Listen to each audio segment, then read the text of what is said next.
you've ever had any problems with your employer when it's come to requesting reasonable adjustments and you felt that actually they seem to be becoming a little bit more harassing or a little bit more discriminative, even perhaps you feel bullied, then this is probably going to be the video for you. In this video, I'm going to be walking you through some of the key pieces of evidence in my own claim that the Employment Tribunal and the Appeals Court found no fault of process with, which I strongly contend still do. And you can see exactly what you're up against when you're dealing with certain employers, because trust me when I say an employment tribunal for some of the biggest employers like the UK, the NHS, or even the police are not for the weak-hearted. Now, before I show you the actual key evidence, which I think, and I hope you agree with me, that you'll find it pretty shocking, but I'm going to leave it up to you to decide. I'm going to first of all go through a couple of the questions that I asked one of the Department of Work and Pensions witnesses when I was cross-examining them. So this would be Melanie Holden, team leader. And yes, I can say all of these names because they have all passed in public judgment and their names have been listed in case management orders. So that means that yes, I can lawfully refer to their names. So to set the scene, I had asked yet again, so this is nearly 2 years after requesting them originally at the start, I'm still asking for an update on my reasonable adjustment requests. And I was consistently, after that point, being bullied.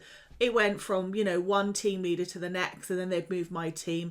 And then eventually I was put into this other team leader's team called Melanie. The same process happened. Can I have an update on my reasonable adjustments, please? No update. And then I was met with all sorts of issues that she thought I had in my work. I will say to this day, there's never been any proof of any issues in my work. So trying to call out an issue with your work is a typical action or a thought that an employer will try and use to make you out to be the problem instead of them. Now, when you have an occupational health referral done at work, you can request it or your employer can request it.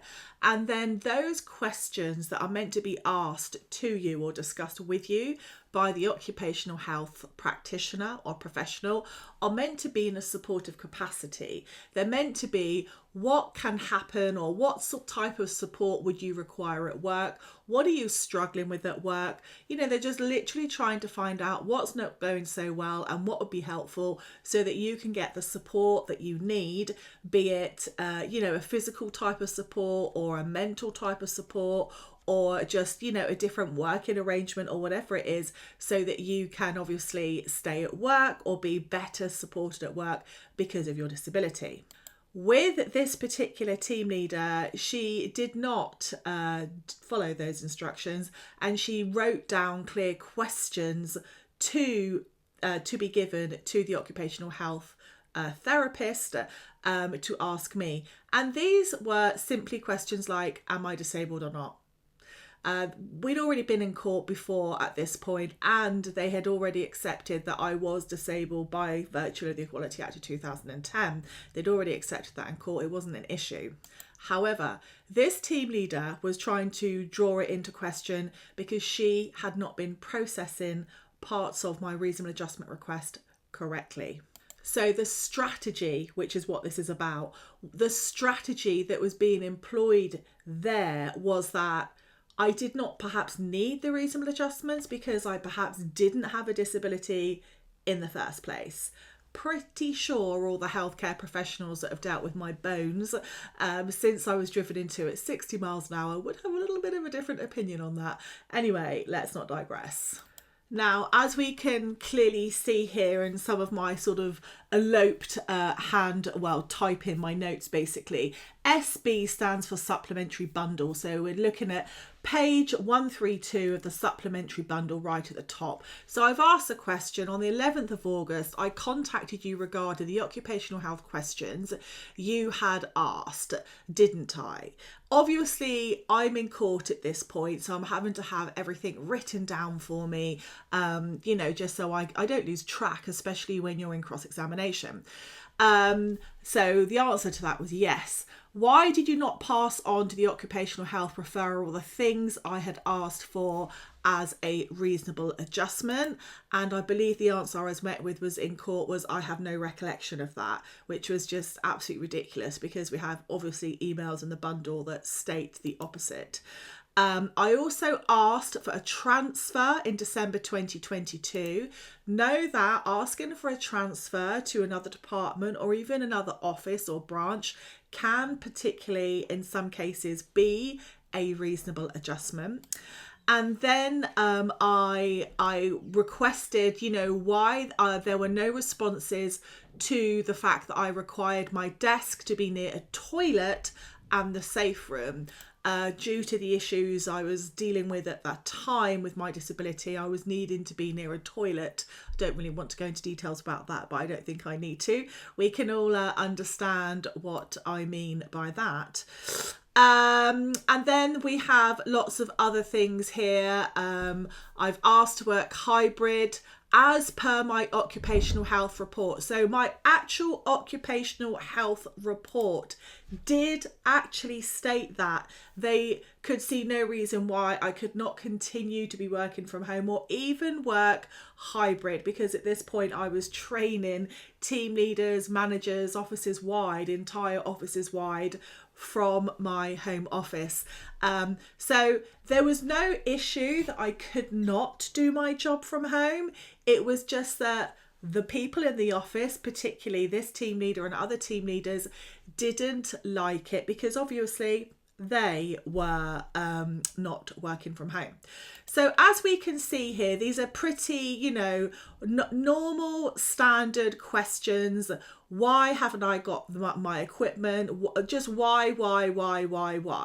And I wasn't being met with any response before we went into court or indeed when we were in court. So after I was suspended with no evidence at all, I might add, I then saw the next piece of evidence, which I'm going to show you in the bundle for evidence. So at this point, and let's not forget, I was suspended on the 16th of August. So this is nearly a year later. We're in court with another bundle of evidence. And I see this as their core evidence, main reason for for suspending me and then firing me. So this is a book that I wrote. I'm an award-winning author. I've written over 95 books now. And this particular book was used as prime evidence, 1, to suspend me, 2, to force an internal investigation on me, which is something similar to something like MI5. I'm really not exaggerating there. It's incredibly evasive. And number 3, it was used to fire me. So this is the book. And now I'm going to log into my KDP Amazon online portal, and all of this information I did submit to the Department of Work and Pensions, put before the court, put before the judge and everybody else. So that's the book, and I'm going to leave it on the screen so you can see that it's the same book. And I think before I do that, I will show you the book itself. There we are on Amazon. And as we can see, it was published in 2018 and it's currently unavailable. Now, this is absolutely key to the evidence. The date and the fact that the book is not in print. So this means if the book is not in print, you can't order the book. If you can't order the book, you can't read the book, okay? Very, very, very important, because if you can't read what's inside the book, you can't make a judgment as to whether or not what's inside that book is suitable for a civil servant to be writing about or not. I think we can all quite clearly establish that that is a fundamental and quite easy to understand logic, isn't it? So let's get to the next bit. So here I am logged in to my Amazon KDP dashboard. You can see my other books there, so you can clearly see this is mine.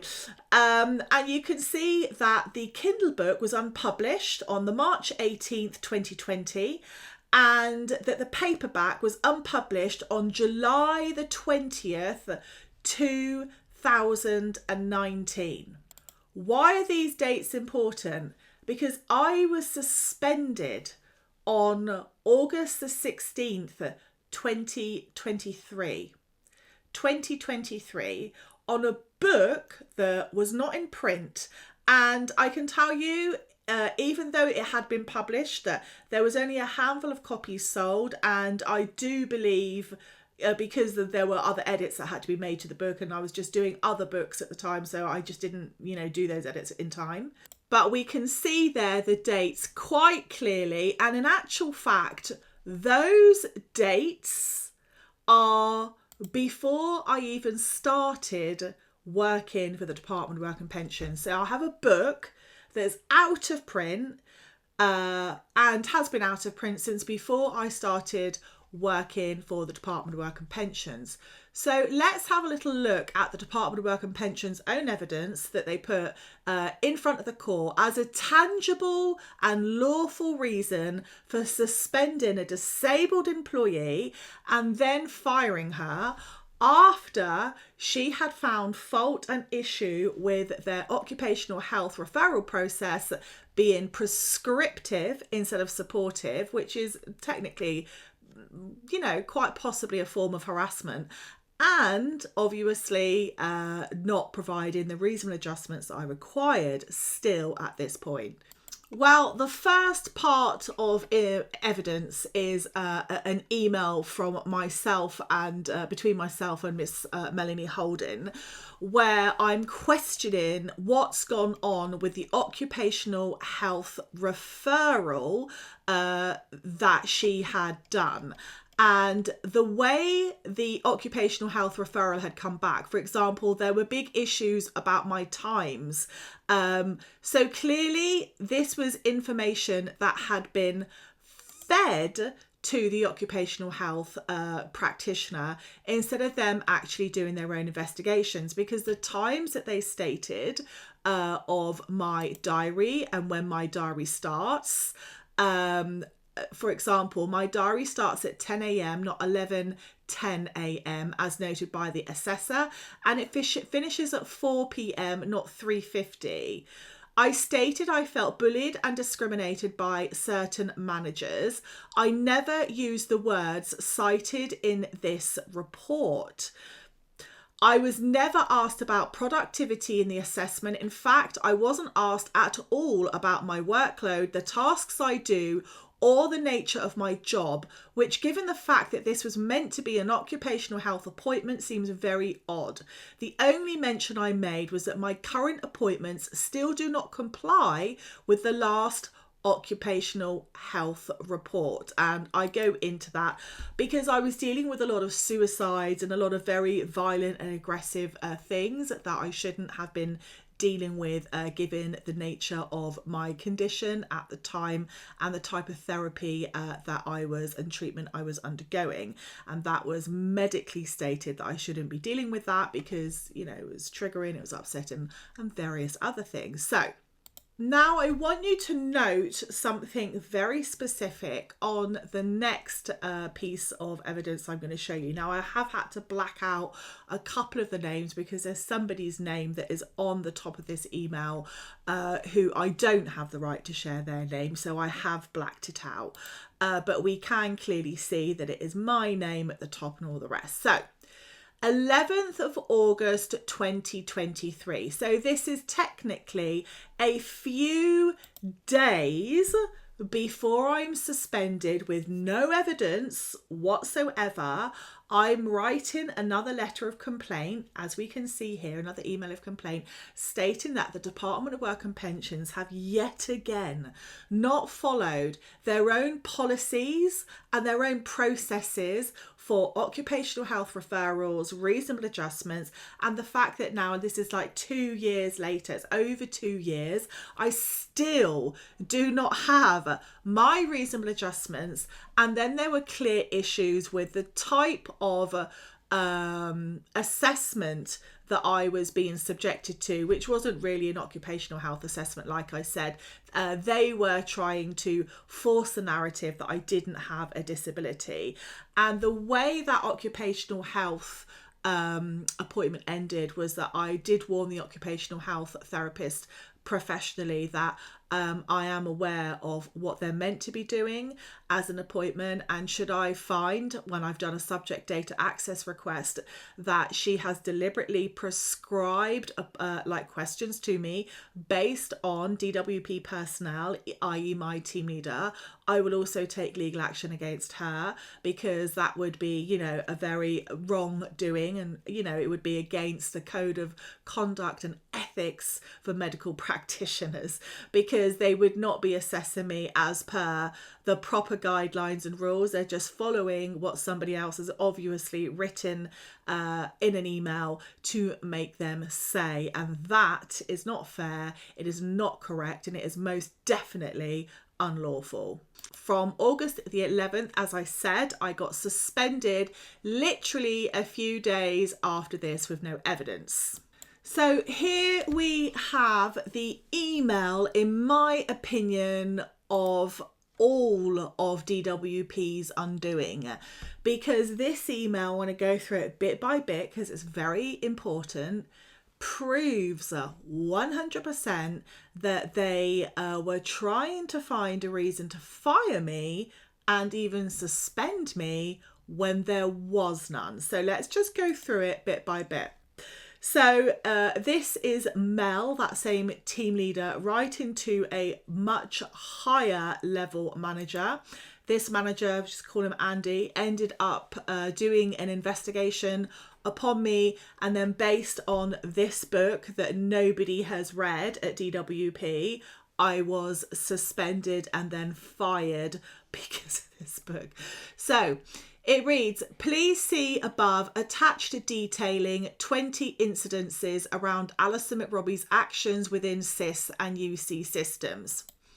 I'm going to, in a moment after this, show you that I was actually doing a certain project, shall we say, for work, and I did it with outstanding success, and even had an email from managers higher than both of those two managers in this email together, thanking me for doing that work so well. So the fact that I was working on that project with higher managers would constitute authority and clearance to do so, wouldn't it?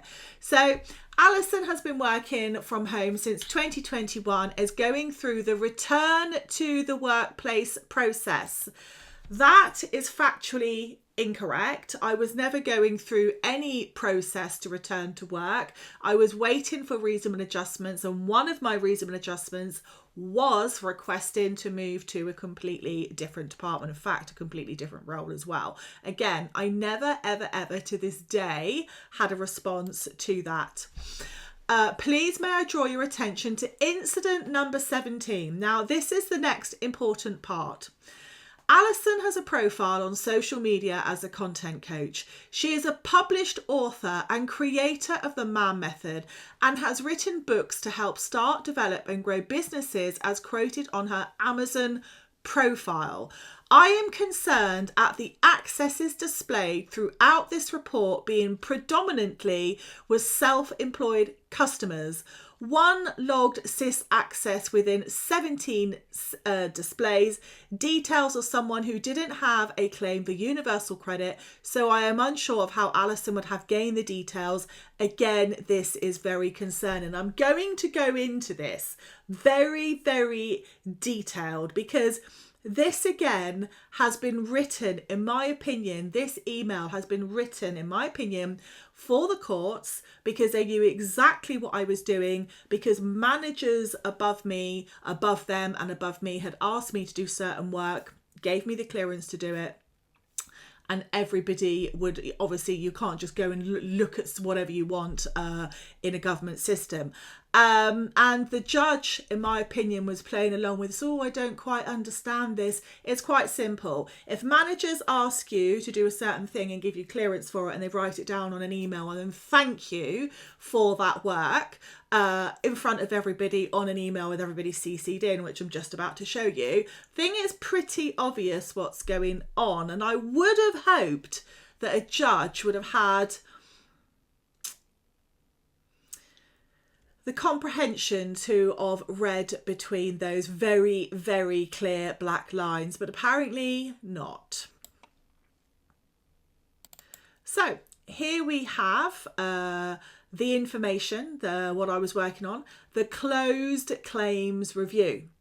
Now I'm going to be able to show you absolutely everything in these slides, obviously. These slides have passed before court, they have passed before the judge. And I had to explain in depth quite a few times, I think it took nearly 15 minutes actually in the courtroom, explaining to the judge what a closed claims review was, because apparently she did not understand what a closed claims review was. So I think we can all understand what it was. It was reviewing claims that were closed. Right, now I can't show you the rest of what's on this slide, obviously, because I just cannot. I'm not comfortable sharing that information. But I think we can all agree here that it says sample size to be 200 cases, 100 still closed, and 100 where a new claim has been made. Claim details to be maintained and allocated from a spreadsheet, right? We can all see that, can't we? We can see that very, very, very clearly. So what this means is that I was given 200, as we can see, 200 universal credit claims in this particular instance to look at and review for various things. It was all actually to do with self-employment. Unbelievable, because I'm a self-employment specialist and I was training coaches for self-employment. And that's why I was picked for this particular project, or so I thought, because I was a specialist self-employment. I didn't think it was going to be used to set me up. Apparently it seems to have served that purpose, because even though we have this slide here that says these claims are going to be coming from a spreadsheet, so that means they're not going to be in my diary, because they're not going to be on my caseload. They're going to be 200 unique claims, which were actually nationwide, because they were looking for various different patterns of spending, I don't know what. So it was nationwide. I did not pick which ones. They were given to me on a spreadsheet, and I then had to go and review those and leave notes on the claim itself.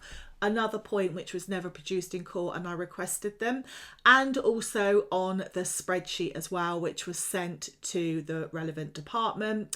And I also had one-to-ones with that other department during handovers, and obviously training and what they wanted me to do, specific analysis of certain things, because I had to analyse certain things.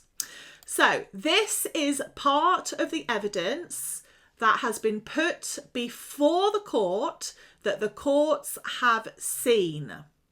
Now I'm going to show you an email from the manager that had asked me to do that work, had signed off my work, and had also thanked me for the outstanding success of that piece of work, because unless I do it, you wouldn't believe it, because I can't believe it, but here we are. Now I'm just covering up, obviously, I have to cover up this person's credentials because I do. So here we go. Good morning all. As you are aware, this week is my last week in the office before my annual leave and my return to Weymouth. As a self-employment lead, I wanted to take this opportunity to thank you to you for the great work you have done in re-engaging our self-employed customers. Our re-engagement stats are really good. In particular, I would like to recognise Alison McRobbie for the exceptional work you have done following the implementation of the new processes and the support you have provided to the leadership team, your self-employed colleagues, and our customers. And as we can see here, in order to complete the last leg of this journey, it is imperative that all self-employed work coaches follow the correct processes at all times. For those who have not yet attended the recent mandatory meeting for upskilling, which is something that I wrote and trained them in, you will have been contacted by Alison or team leaders and a time and date will have been agreed.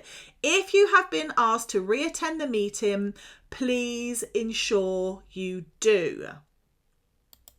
So we've heard there clearly in, well, multicolours, we say black and white there, thanking me for the success. Now, part of what I was actually doing in my review was picking out certain processes that weren't necessarily being done correctly by work coaches and things that weren't being picked out correctly and overseen by team leaders correctly in regards to self-employment for disabled claimants on universal credit. What was happening was that disabled universal credit claimants were having the minimum income floor applied to their claim. Not everyone, but in a lot of circumstances it was being applied to their claim and as if they had no disabilities at all, and there was no tapering and there was no adjustments being done to their claim. And obviously I picked this up at the start of what I was doing as a self-employed trainer and work coach and managing various different projects with self-employment, because I'm an expert in self-employment, is I said, well, you need to be very careful, because if these claims aren't corrected, then these individual universal credit claimants could potentially have the right to sue you for breach of the Equality Act, because you haven't made the necessary adaptations or tailoring to their claim. So then there was a massive sweep that was done through nationwide, and that was all, guys, because of me when I was writing the training for processes that needed to be put in place for work coaches and team leaders, because of two new government policies basically that came, well, one new government policy that had come out for self-employment and the minimum income floor, and it was very, very similar to an old one, and people, well, not an old one, another one that was in use, and lots of people were getting confused, and the end result was that the minimum income floor was blanketly being applied to lots of claims when it shouldn't have been. So, adjustments had to be made, etc., etc. You can appreciate, and I hope you appreciate, that this put a lot of people's noses out of joint. Now, I cannot show you the top of that email, but let's just say there's about 120 different work coaches and team leaders and various other DWP employees CC'd into that email. This has been put before the court. So the court are well aware that I have been thanked for my work that I had been asked to do on a spreadsheet, as you guys have seen. I did not write that slide myself. That slide was created by another department and emailed to me. The email was showing to the court in my email box. So we can all quite clearly agree that I was working on things that I should have been working on because I had been asked to do it. Yet, when it came to the employment tribunal, it seemed like everybody had a case of, I can't quite work this logic out. Put it in the comments if you are not understanding this. I was working for the Department of Work and Pensions, was asked to carry out a national audit as per the slides. Did it very well, addressed loads of issues, had a nice little email from one of the managers thanking me for it, job done. I think it's quite easy, isn't it? And I would have hoped that a judge in particular would understand that, but apparently not. So let's go forth by coming back to this email. It's got evidence on here. This is my own watermark, and I would actually suggest, if anybody is anyone is self-representing, or even if you're not, that you watermark your evidence. Otherwise, you may find the other side trying to misuse your own evidence against you. Always watermark your evidence. Little tip there. Right, so here we go. Now we can clearly understand why there are these calls on the SIS system. So that's just, the internal system. We can all understand why, can't we? Because I've been asked to look at all of these claims, 200 of them, some of them closed, some of them open. We can clearly see that, can't we?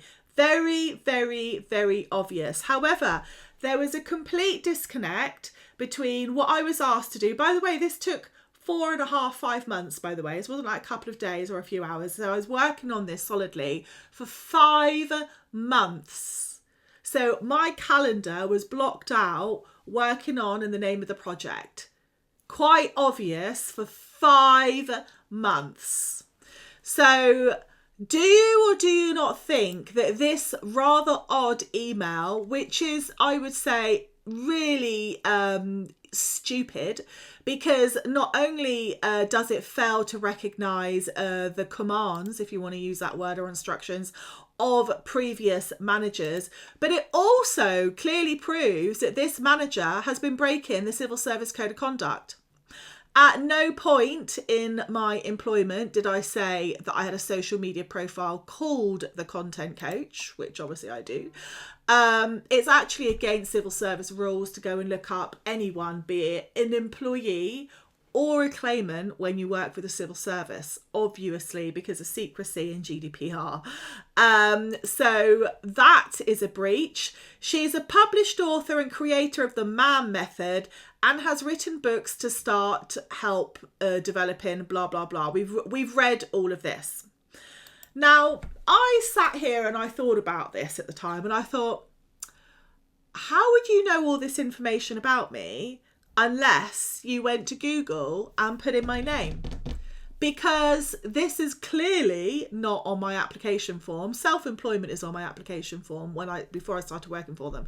I was obviously, because I've written lots of books, so I collect royalties off the book, so technically it's self-employment. So that was always made very, very clear to them. But this letter, this email here, that email there, was used to force an investigation upon me. And by the very merits, if you want to call that a merit, because I cannot see anything in that email that is at all credible. At all credible. Not when you put next to it all of the other things that I have shown you. However, this was used to fire me. So technically, I was fired for a book that's not even in print, that nobody has read, telling me that I shouldn't have been working on a project that I had been working on for 5 months, that was signed off actually by 3 different managers. And not only that, I wasn't just left alone on my, nilly-willies to work on something for 5 months. I had to send reports every single week. So all of this rather critical information, which was also put before the court, has been ignored. Completely and utterly ignored. Now, when this particular person, Melanie, was being cross-examined by me, everything I've said to you, I have put before her. I put photocopies of everything that we can see before her, including the book, including the fact that it's not in print. I even had a printout of my royalties for that book, which, quite frankly, shamefully, did not sell for any. Very many, because I pulled it quite early, because once I'd received a copy of the book, I could see like typos and things like that. So I thought, I need to correct that. And I thought, I need to put another chapter in about this or that. And as I said, I didn't get around to it. Now, her response on the stand was, so I put all of this information before her and said, so can you please tell me how you have qualified an investigation, a suspension and a dismissal based on evidence that you haven't read, because it's not in print. If it's in print and you have read it, bring a copy. Show us a copy that you have, which obviously she couldn't do because she didn't have it. So technically, I was fired for a book that's not in print and for working on something that I was told that I had to do, with emails saying to me, you need to do X, Y, Z. And again, I have those emails, but there are some parts of those emails I really can't share. So there we go. So this is what was done to me because I took action against Department of Work and Pensions because they were unlawfully misusing their own policies for disability discrimination. I think is absolutely disgusting. So one of the reasons why I wanted to do this video was to show you how contrived the whole process can be. It isn't as simple as there is your evidence in black and there is their evidence in white and the real evidence will win. The truth will win. You can clearly see the truth here.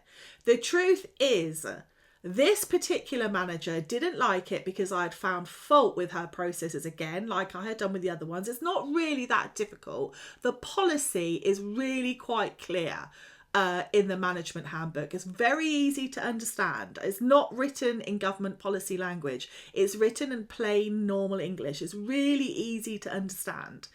What is the procedure for an occupational health referral? What is the procedure for reasonable adjustments? What is the procedure for recording disability trigger points to an employee? It's literally written like that. And it's step 1, step 2, step 3, step 4. So the only reason that they did not want to apply any of these policies was because I had raised, in total it was 22 different complaints over the process of 2.5 years for failing to make reasonable adjustments, and then I got moved to another team, and then the same thing, I'd go through the same thing again and again and again and again. And they broke the Civil Service Code of Conduct when it came to looking up employees and a whole load of other things too. So this is what we have to fight against when we're disabled. We have rules, we have laws, we have the Equality Act, but we also have judges that can become absently blind, deaf and dumb, or have an outstanding disconnect with the most obvious logic when it suits them. I don't quite know what one would call that, and I think I do need to be careful of my words because it is the judge. However, I don't agree with the judge's, not all of her decisions, and I don't agree that this was very difficult to understand. I understand my case was complex, but it's going to be if you've got that many people lying and not following the processes. It's quite simple for me, and everything, as we can see, is in black and white.